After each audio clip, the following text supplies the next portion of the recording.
Welcome to the Lean Blog Podcast. Visit our website at www.leanblog.org.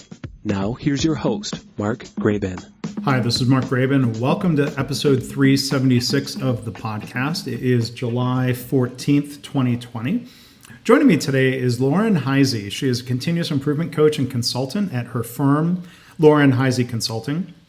Before becoming a consultant, Lauren worked for AT&T and Nielsen in various technical and Lean Six Sigma roles. She has a BA in political science and government and an MBA. You can learn more about Lauren and find links to her website and her bio and more by going to the show notes at leanblog.org/376. So today we're talking about the interface and the overlap between concepts like Lean, Six Sigma, and artificial intelligence. Why do companies need to avoid jumping to solutions, including technology solutions, like robotic process automation? Why does the respect for people principle of Lean, coming from Toyota, mean that we shouldn't focus on replacing people with technology? I hope you enjoy the conversation, whether you're listening here or watching. You can also find this on my YouTube channel if you search for M. Graban. Either way, if you enjoy the podcast, please do consider subscribing, rating, and reviewing. Thank you. Lauren, how are you? I'm doing great. How are you doing, Mark?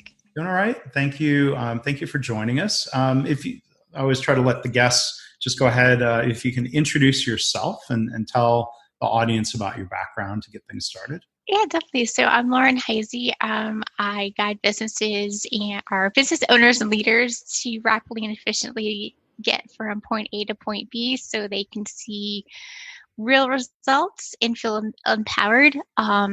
I've been doing continuous improvement for 13 years. I been an internal consultant at AT&T and Nielsen, and I've also taught Lean Six Sigma at Nielsen, and I also taught it at the University of South Florida down in Tampa. And I'm always curious, how and when did you get introduced to continuous improvement? I first got introduced when I was getting my MBA, but then shortly after I got my MBA, about a year later, AT&T was rolling out their Lean Six Sigma program, and I was in the second wave, and my VP at the time just thought I would be a really good addition to that program. So that's how I got started. Yeah. And what kind of drew you in? Because some people get introduced to it and it doesn't really resonate with them. What was your... What got me introduced into it was, there's a lot of different, there's a few different reasons, but the main reason is the continuous improvement mindset. So it's not just going in and fixing processes, but it's also developing that mindset for the organization that you're working with to continuously improve as they move into the future. And then the other part of it was the data analysis. I hadn't worked in data analysis for a little while before that, but I always liked data analysis and statistics. So it just the two just meshed really well together. So that's what got me in. Yeah. And, for the audience, Lauren and I think we really got introduced through a LinkedIn group that I had set up here at the beginning of, the pandemic work from home era of consultants who, are stuck at home. So you've been in that mode for a little while as well, right? Yes, I have been. Yes. Yeah. It's been interesting. Yeah. I mean, are there certain adaptations that you've made if you've been able to support people remotely in different ways? Or yeah, so I've done remote work in the past, but now I think it's going to become an even bigger thing. One of the things I've had to do was switch around how I network and meet with people. So one of the things that was interesting was trying to figure out how do you network online. And make an attempt to do it, and it's starting to turn out really well. And so I've been doing what's called 100 lunches, or meeting 100 different new people, and that's one way I decided to challenge myself to network and meet new people. And then as far as consulting or coaching online, coaching is very easy to do online. If you're doing continuous improvement, you can work with that business owner or business leader over the phone. But then when it comes to consulting and morning workshops, it's a little bit different. than doing it online. So I've been trying to help businesses or speak with them to understand what are their needs for right now, and then provide a guidance that way until we can start getting back face to face. But I still think that even it's going to be a while before a lot of face to face is going to happen. Yeah, I agree. There's a lot to figure out for us. Our clients or organizations out there are trying to figure out what this new way of working is, if it's temporary, if it's a new normal, or there's certainly new challenges in addition to the challenges organizations already. Yes, definitely. Yeah, it's a lot of big challenges. So we're going to focus today. Usually the podcast focuses very heavily on the lean methodology, but you have backgrounds with Lean Six Sigma, and we have an opportunity to learn about what organizations are also doing. We're going to introduce, might be some new acronyms, or I've heard these acronyms and don't really know much. So we talk. You talk about AI and RPA. I think maybe those go hand in hand. But Lauren, I'll let you have the floor since you have some knowledge to share with us. So yeah, AI is artificial intelligence. So think of your Alexa, think of Siri on your phone. We use AI every day. And then RPA is robotic process automation, which is a part of AI. So if you also think about, there's also a component called machine learning, or any type of automation, that's all going to be encompassed into artificial intelligence. And a lot of times people just think of artificial intelligence or the robots in a warehouse. So think of Amazon, having the robots do the picking and picking the items off the shelf and then putting them into boxes. That's going to be your typical robot. But a lot of times when it comes to artificial intelligence and machine learning, it's going to be software based, and that works really hand in hand with any type of the service industries. When I worked at Nielsen, we used a lot of automation to, instead of a human doing a manual task over and over again, so think of a standardized task over and over again. Once we were able to standardize the task, we just then put a robot into place, and it runs the scripts and it does all the automation for you. And then as it starts to learn that automation really well, then you can introduce machine learning, where it eventually learns a little bit more about that task, and it evolves. And that's kind of where the RPA comes into play as well. And so just to make sure I'm on the same page, RPA, when you talk about robotic, it's software robotics. It's software robotics, yes. Yes. And so different business processes. What are some examples of some electronic processes that could be automated in this RPA? Oh yeah. So one of them is taking a good example I worked with a past client was taking data that they had coming in from their clients and then putting it into a database. So when we first started looking at that process to improve it, we standardized, the template that the clients use to send the data in, and then we standardized how the person would take it from the Excel spreadsheet or the template and putting into the database. So once that was all standardized and it was always repeatable, then what we did is we took that manual task and we set up a robot to basically go and do that. So basically, when you're looking at a screen, you could see the robot running in the background doing all of that for you while you can go do some other work. So it's just basically like taking an Excel spreadsheet, the data, and then putting it into a database. That's something very simple. Another one is knowing that I had another client that I worked with that they wanted to improve their onboarding for their clients. So their onboarding process was pretty bad. One of the things we did there is there's two things that we did there where we had we created a standardized template to be used at the beginning of the process, and then it was used throughout the entire process. But we you can put poke-yoke or error proofing right into that template, and that's where some of the smart automation comes in the background. So if you choose one option, then your next options underneath are going to be predetermined based on your first selection. So that's just like some simple things that happened there. Another thing is if you have predictive analysis that you want to do for a client. So I saw this, we did this at Nielsen, where we did some predictive analysis for a client that wanted to see sales from one area of the United States. So we started, the robot started collecting the data automatically by itself. Once you programmed it, and then it was able to do some predictive analysis. It's some simple statistics, but it had algorithms built into its robot processes to come up with that predictive analysis. So you didn't have to have someone sitting there doing that, so they could do some more advanced work. Mm-hmm. And so when organizations are looking to automate a process like this, do some large organizations have an in-house team, or are they working with outside vendors typically to set this up? It's probably going to be both. So if it's a bigger organization, they're most likely going to have, especially if they're just starting out on their program, they're going to have some vendors come in, because there's some vendors that do have some products where you can just drop and put it in. But one of the things I'm finding is that sometimes those standard products need to be set up specifically for the client. So while you might have something standard, it still needs to be some customization there. So it's going to be, I've seen it both where they just use the vendor and drop it in.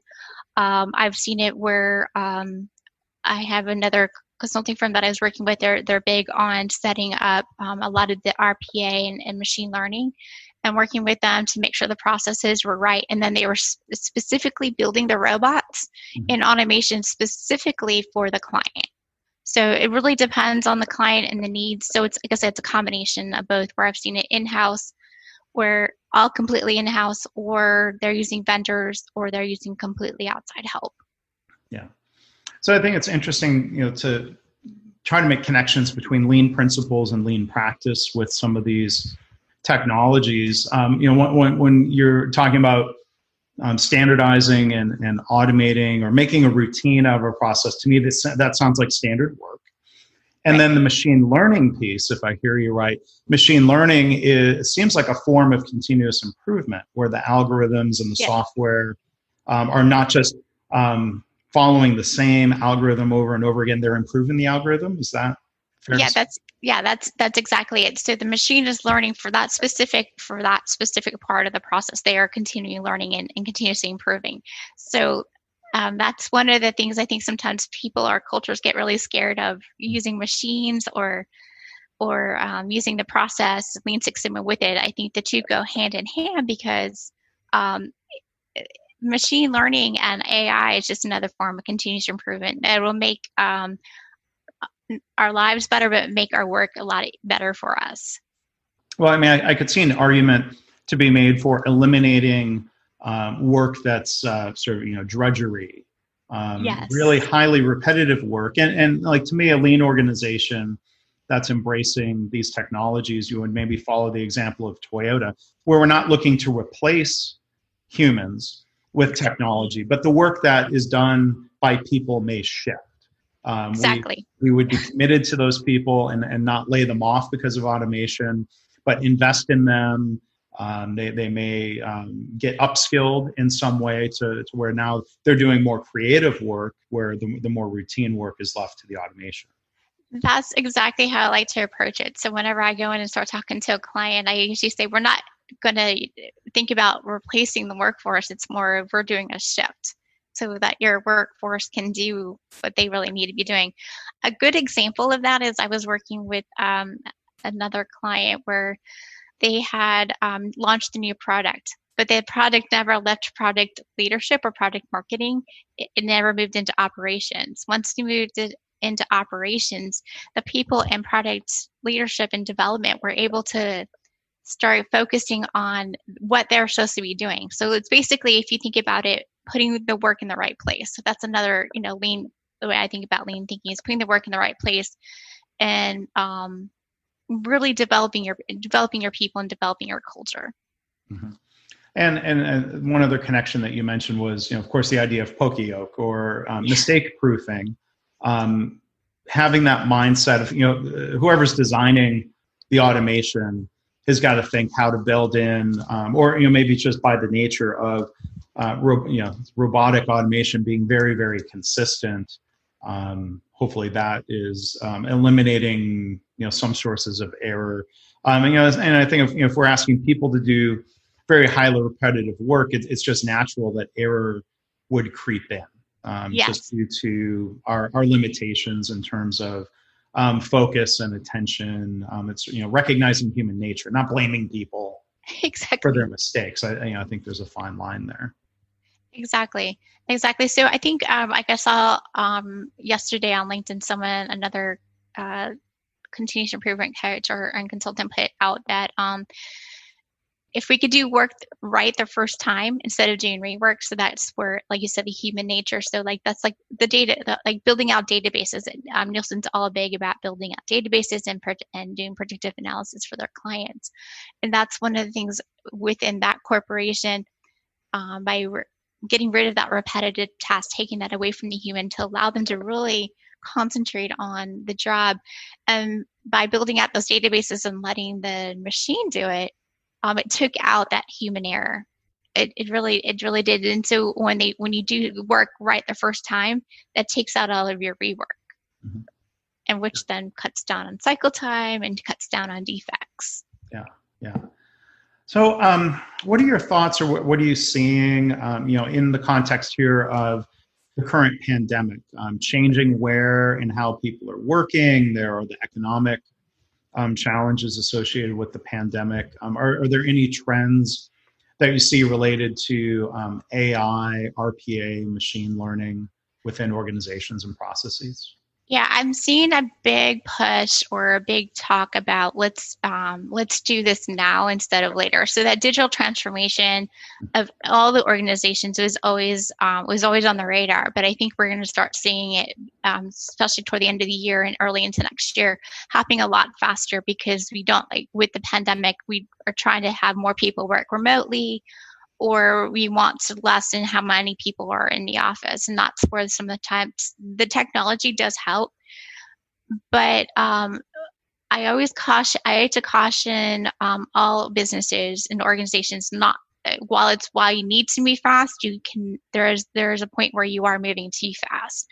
So if your process is really not that great, if it's just terrible, all the technology is going to do is going to show you how bad that process is.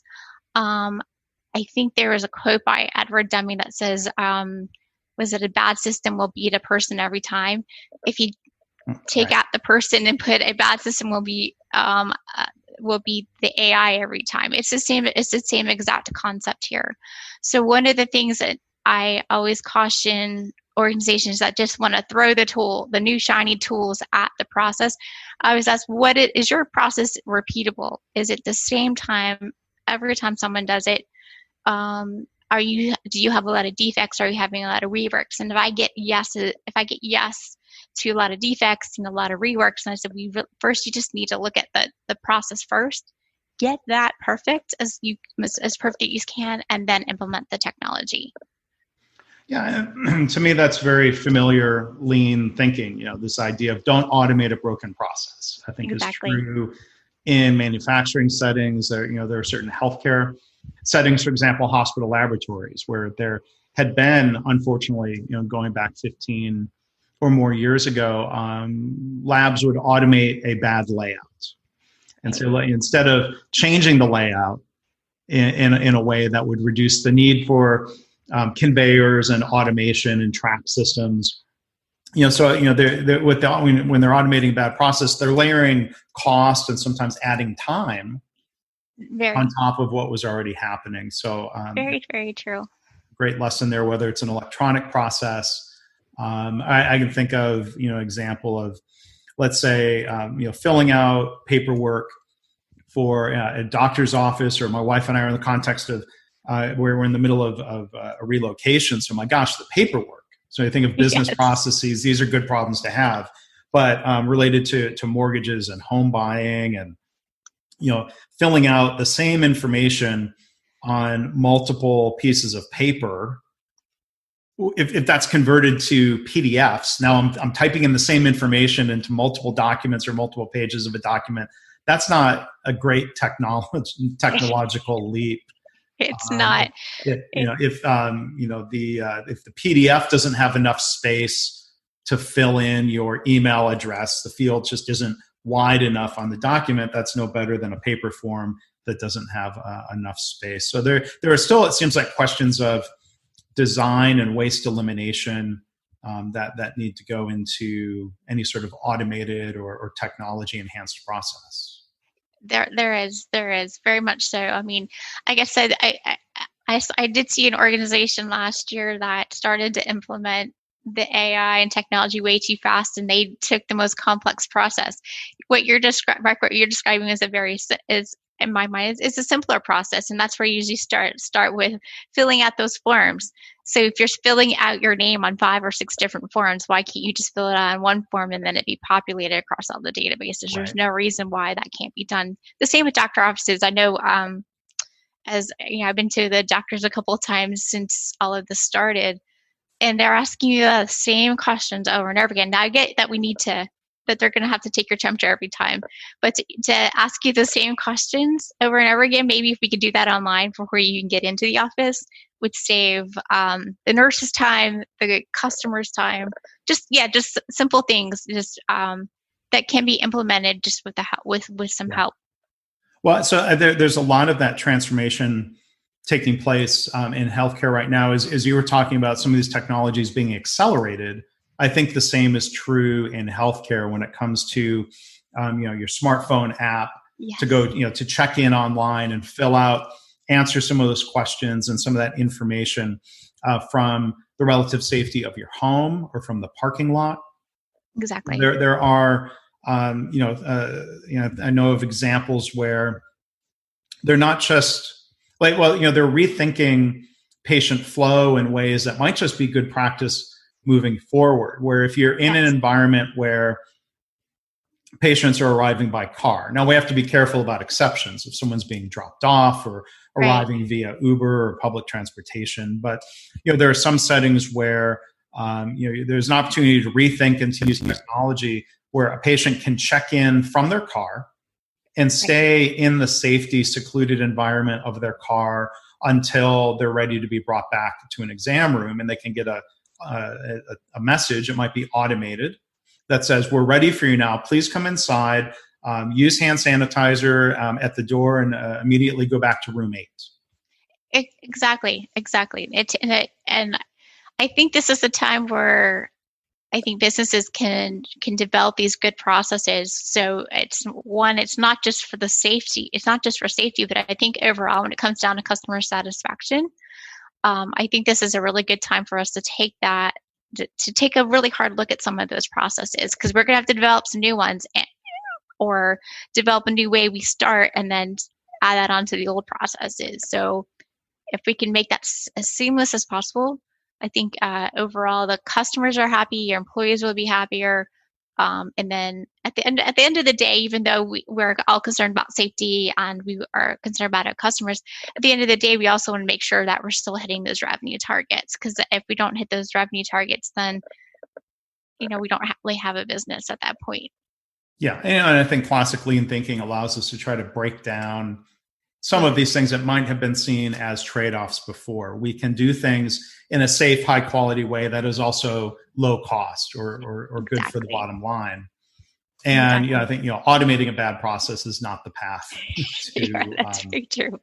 That's very true in different dimensions. So I want to explore a little bit the risk. So I use the example of automating a bad process in a laboratory. I think there are times where a technology is appealing, if not trendy, and there's that trap of jumping to a solution, right, or throwing technology at a problem. So, to me, within the context of lean, good A3 problem solving would lead us to, if somebody says, "Well, I hear RPA is trendy. I want to form a team. Let's go implement RPA." I would try to call timeout and say, "Wait a minute. Let's go back and define clearly what is the problem, what is the business need, what is the current state," and before jumping to the conclusion that a certain technology is the solution. And so I see you smiling Like you're recognizing, that thought process. Of course, could you elaborate on, how you might help guide somebody through avoiding jumping to a technology solution? Yeah. So if I have a client that wants to do that, my first question is, what's the goal that you're trying to achieve? Right. And so based on that goal, then they'll let me ask some questions. So for example, I had a prospective client that I'm still working. Things are put on hold, so we're still working through it a little bit. I understand. I said, what's the goal of implementing the technology or the AI? And they said they want to save cost but also increase revenue because they think their throughput would be a lot faster. Okay, that's a really good answer. So my next question I always ask is, what processes do you have in place? Are your processes standard? What is the number of defects you have? What's your cycle time? And so a lot of times I'll start to ask those very basic questions. I mean, it's just some of the basic things we ask when we start working with a client who wants to improve their processes. Once I start to ask those kind of questions, if they don't know those answers, then I said, okay, let's time out. Let's get the answer to those questions, because then that way we can make sure that your goal is still on target, and that'll help us have our point A, right? Where are we starting, and then where we're going to end. That'll help us help us understand how far we really need to go. And then once we start, and then of course you go do a Gemba walk, do a Kaizen event, and understand what are the processes, understand what's the root cause do some root cause analysis, look at the data, and then come up with improvements.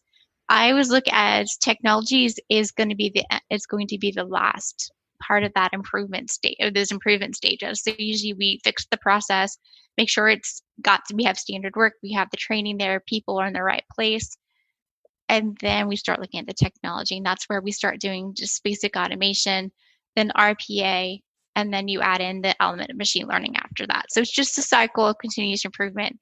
Mm-hmm. And so I think if we take that time to do all of that work like that, I think at the end of the day, it's not as fast as someone might want to go, but it'll be faster than just throwing the technology and finding out that things are really broken.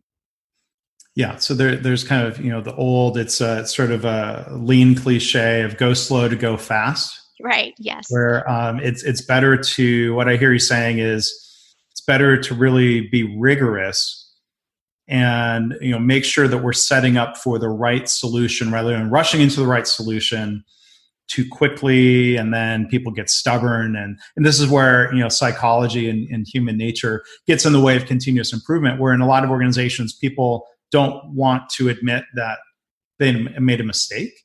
Right. Sometimes, like going back to the physical automation of laboratory processes, it might have been a previous lab director who put in the automation. Well, now the new director has the opportunity maybe to take it out because they're not so they're not personally invested in rationalizing the past decision instead of really honestly evaluating. But it's to me, it's that rigorous process like you were laying out of understanding the need and the current state and looking at alternatives that helps prevent technology mistakes. Exactly. And then we are talking about the human nature that I always like to also add on when I'm speaking to clients too, is how on board is everybody in the organization? So not just the director or the VP, is the president or the CEO really, and the business owner really on board with this? And then what about the employees? Employees are actually doing the work. If you don't have that buy-in at all levels, continuous improvement is not always gonna work. It's just for the example that you brought up. But then if your employees who are doing the work don't want to do that, then it's going to fail because they're not going to do it. They're going to continue to do it in the old ways. So it's a continuous. I think with continuous improvement is change management, but then also learning. So it's an element at all levels in an organization to look at. Yeah. So other than sort of the technology aspect of machine learning and the opportunity for improvement and some of this automation, how do you talk about concerns where somebody might say, well, okay, we could automate today's process, but then is there a risk that we become too rigid? Yes. Afterwards? How would you talk through that kind of concern? Yeah, so with rigidness, so a lot of times I have seen in the past where an organization has become too lean because they've completely leaned out the process, right? Lack of a better term, and then they implemented the technology. But say there's a shift in the marketplace or a shift in product development or a shift in what the customers want. Because if you think about a Kano model, right, that the needs of the customer is always changing. But then if you put in the market demands and the market shifts, what happens there is that when you become too rigid, you're not able to change fast enough. So that's where it's a balancing system, I would say. Yes, you need to have as perfect as possible, but then you also need to be able to change with the times and be a little bit fluid there. So it's a balancing act, and I've seen organizations that have been able to do it very well. And if they can do that, and then it just also evolves into product lifecycle management. If you're able to balance that as perfect as you can, because sometimes you just never know what's going to happen. Like COVID-19 it really just hit us pretty fast, Right. and things change pretty fast. And so the businesses I think that did really well were able to balance that. Some of the ones that were hurting weren't balancing things very well. Yeah, and that word balance is a word I use a lot. I think due to the influence of my mentors. But yeah, and so during this COVID crisis, the first wave was manufacturers that were affected by shutdowns in China, and there were articles about supply chains being quote unquote too lean. I'm like, well, they might not have had enough inventory, right? But you could also argue then, like, well, how lean was it to have supply chains that were spread completely exactly around the world? Or if people equate lean with standardization, and so, well, we were too standardized. Like, there are always these judgment calls, I think, that leaders have to make. How do we find the right balance between this ideal might be perfect one-piece flow, just in time, zero inventory. Right.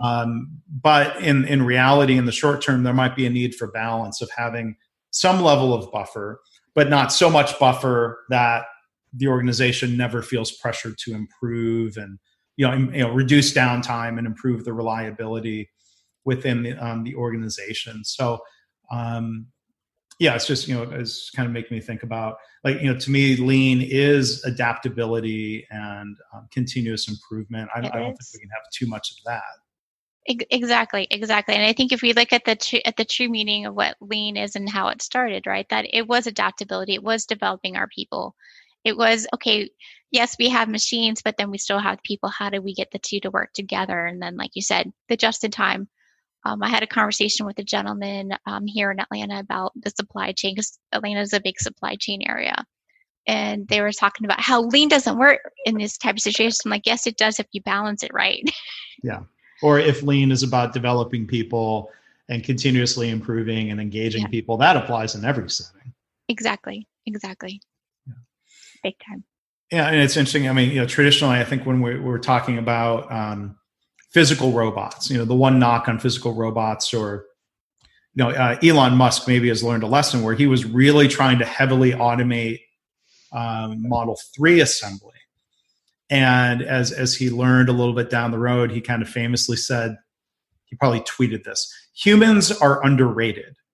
Because there were lessons learned about trying to automate jobs that were really, really difficult to automate and could be done safely and higher quality by people.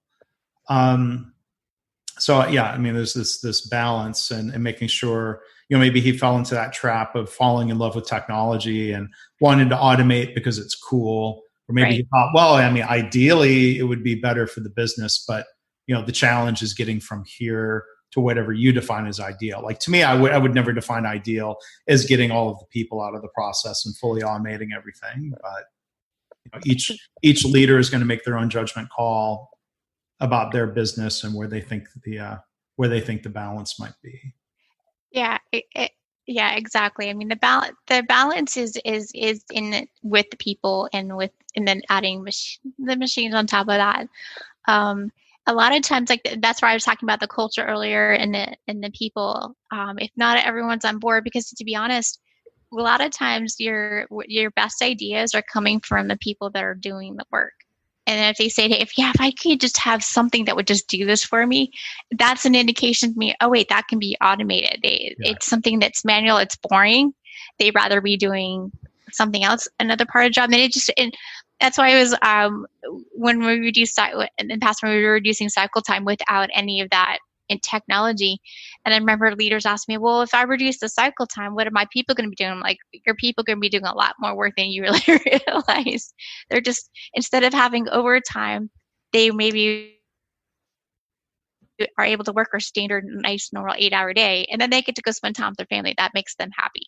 So that's the soft skills that some leaders need to take a look at as well. Well, there's that opportunity to talk. There's that opportunity to talk about what's in it for me as individuals, and like you talk about, not working overtime. One of the chief complaints from physicians is technology, electronic medical records, in some instances making their job harder, or at least expanding the amount of time that it takes. Where I think there are complaints saying, well, some who works for who? It's almost like the doctor is working for the EMR as opposed to the EMR being there for the benefit of the physician, which I think points to an opportunity to improve those technologies. How much of it was making a bad process electronic, and how much of it now is like looking at value versus waste. Just because things can be documented and the doctors or providers feel now, or they are now required to enter certain information into the record, is that information really necessary or adding value? These are some of the debates and discussions people are having with technology in healthcare. Sometimes the technology and automation are not necessarily one and the same, I think is the point I was trying to and that point you brought up about the necessary information, I think it's like that. It's not just in healthcare. I think it's in a lot of different industries. Whereas the way we used to do it, we used to just always collect it. Do you really need to collect it going forward? And I think that goes hand in hand. Like if we could do an online check-in, just ask for the necessary information. Get in, get out. There's that opportunity to challenge the way we've always done it. Let's just not automate the way we've always done it. Yeah, exactly. Definitely some good lessons there. Do you have any other examples? We've talked about some of the risks or the downsides, but any success stories related to the combination of Lean and Six Sigma and some of these technologies? Yeah, so I worked with, I got a really good one. I worked with a organization to help with their talent acquisition process. It's a big one I always like to talk about. Mm-hmm. Success there is, it was taking anywhere from, I think, 5 to almost 3 weeks to post a job on a job board, like on their website or even on LinkedIn. So they were losing their ideal client pool. So we fixed the processes and then added in different types of automation and different types of RPA throughout the process. And once we did that, it took about a good 3 to 4 months to do all of that. So by the end of doing all that implementation, we were able to bring that whole process down, the cycle time down from, say 3 weeks down to 2 days. So especially, at that point, the client pool was going pretty fast. And I would like to hope that continues to go that way. In addition to that, they didn't have to hire any additional workforce. So they didn't have to hire any additional recruiters, didn't have to hire any additional people to do some manual data input.